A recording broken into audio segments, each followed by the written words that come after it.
Hello again, it's Lock Noob, and this should be a relatively interesting little lock to look at. It's an ISEO R6 Plus. So let's open this up and I'll show you. So it's got a little card here which says it's the ISEO R6 Plus. And what does that mean? Well, it doesn't mean it's harder to pick per se. These can be moderately challenging locks. But you see it's got a construction key with a serial number which starts with 0 and some customer keys. So this one is the 0 starting construction key. This would be given to a builder when they're building your house to begin with. Although I suppose you could swap out a lock for renovations as well and give the people renovating your house or building a house a key which will work. And you can make copies of this and this will work for as long as they use it for. Now, I'm not sure which side is the external side, so I'm going to make an assumption that this will work both sides because I've never done this on this lock, never opened this up. We will do that later if we can pick it. But in this bag are all of your homeowner or customer keys. Got a whole bunch of them, a whole load of these little caps as well. And if you look at the bittings, they'll be ever so slightly the same, apart from one position should be higher. Let's have a look if we can spot it. So it looks like, yes, it looks like if you look here in position 5 on the construction key, it's actually a medium cut, but on the customer key it's, well, it's as deep as you can go really. It's a very high cut, so a very short keeping. What this should be doing is displacing a ball bearing. So if I use this, it works. If I then, once all my construction works or renovations have been done in my house, as the customer, I then use this key, it will stop the construction key from working and render any copies of that key ineffective. So let's give this a go. This should work. It works fine, so give it a turn. All good. Let's try our construction key. It's blocked it out. So what we're going to do is we're going to have a go at picking this. I'll pick this side since we've unblocked it. I've got a follower, a front follower, and we'll try to gut this from the front and see what's actually happening on the inside. So we're in the vise. Let's see that the construction key still doesn't work. And look at the customer key, which should now. There's the bitting, if you're interested. Not too bad, some sort of medium cuts, high cuts, almost like a zero lift cut, and some very, very high, very high cuts at the end. So going to pop in a short nosed turning tool just because the keyway here is very short, so that makes sense. And I'm going to put the dimple flag, which is a little left-hand flag, in here and see where we can get to. So 1, nothing, 2, little click, 3, nothing, 4, nothing, 5 now is binding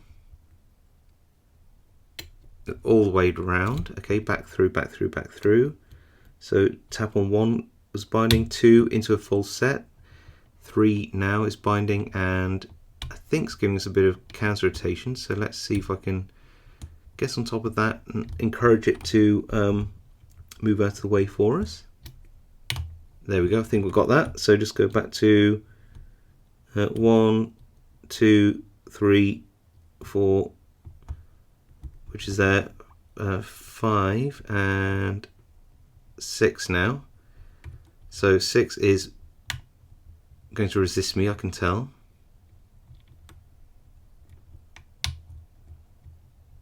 Trying to get squarely on the top of the pin to try and get it. There we go, and we have the open. Phew, so not super hard to pick. Going to turn that all the way to this position to let the driver pins go back up into the lock. And I'm hoping that that means I can then use a tool to go down here and open up the lock from the front, although I seem to have those driver pins shooting right up into the lock. Ooh, I hope I don't bust this. Let's see if we can get in there with a pick and try to push them down. Okay, well, yeah, we might be able to get through this. Okay. Oh no, that's gone sideways. Oh, this could be really bad. Wasn't expecting that. Let's try this little pick here. Okay, I might be able to do this if I'm lucky. Okay, I do have another option, which is to use this 3D printed little follower tool thing. So this is me from the future. If it's not quite clear from the video, yeah, I messed up big time. All of the driver pins are completely up inside the core or partially. I can't remove the core at this point. Nothing I can really do worked. So what I did is I picked the other side and then went about gutting it a little bit more cautiously. Right, I've got no idea if I can rescue the other side of this. The pins are everywhere, so just be warned that in the plus keyway, for reasons I'm not entirely aware of, there is a big risk that you'll mess things up. So, yes, we can see here that there is a little ball bearing in the top, so we should be able to, which is now bouncing around, and I've caught, and that was in position 5, so we'll keep that to one side. Oh, no wonder, look at that. I've never seen that in an R6. That's why. So much room for the pins to escape on the inside of this. Why is that the case? I've got no idea. That's terrible. Must be a good reason for it, but I'm not sure what that is. Which means that, yeah, trying to rescue this lock's going to be a real pain. We'll see what we can do about it. But let's assume the bitting is the same on both sides. There's no reason to expect otherwise. And gut this and see what we've got, and then we can look at that construction keying setup, which is still kind of cool if you ask me. So yeah, so pick both sides of this lock now. Yeah, did not expect that. So, well, lesson learned, right? So you now know that if you have the R6 Plus, it's a pain in the bits.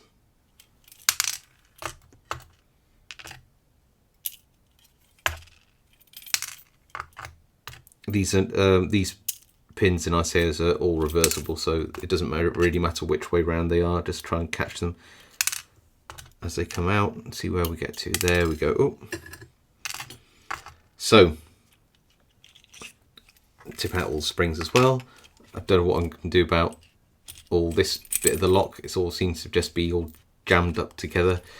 I'll try and figure something out. I mean, just look at the way the pins are just inside this. Horrible. Right, so let's have a look at this core, and you'll see that there is a little brass ball bearing floating around in pin position 5. Could be bronze, who knows. If I put the key in and just put my finger over the top to make sure nothing bounces out, you'll see that all the key pins sit flush, as you would. Now, if I take this out and pop this key in,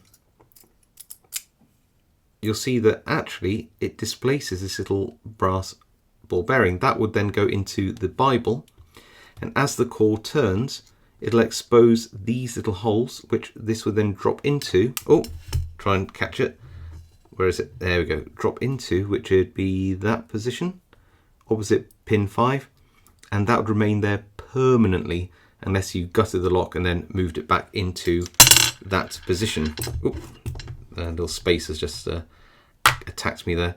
So let me just pop that there, remove this, and then pop the little ball bearing back into position 5 where it should live. So there you go. That is the ISEO R6 Plus construction keyed.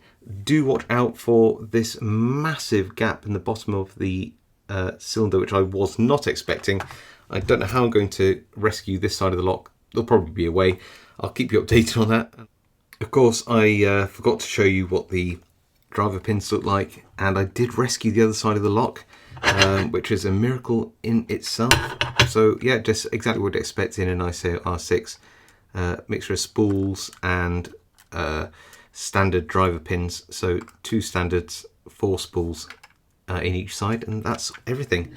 There you go. So if you have any comments about this video, please leave them below. I read them all, reply to as many as I can. If you haven't subscribed, now's a good time to do so for more content like this. Please drop the video a like, it really helps me out, and I'll see you all next time.